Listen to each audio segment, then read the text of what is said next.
Non. On a beaucoup parlé depuis le début de la crise sanitaire de toutes ces professions en première ligne, les personnels de santé, les petites mains. Pourtant, d'autres ont aussi travaillé davantage, mais sans qu'on le sache vraiment. Les cadres. Oui, c'est ce que montre un sondage Via Voice qu'Europe 1 vous dévoile ce matin.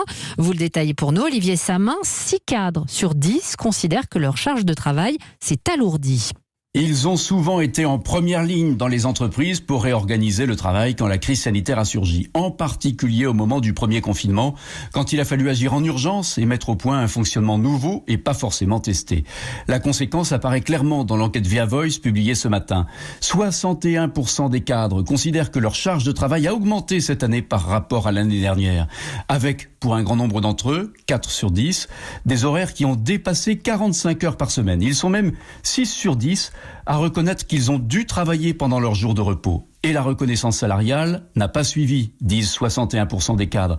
Un sentiment en hausse de 6 points par rapport à l'année dernière. Sentiment plus marqué chez les femmes que chez les hommes, plus marqué aussi dans la fonction publique que dans le secteur privé.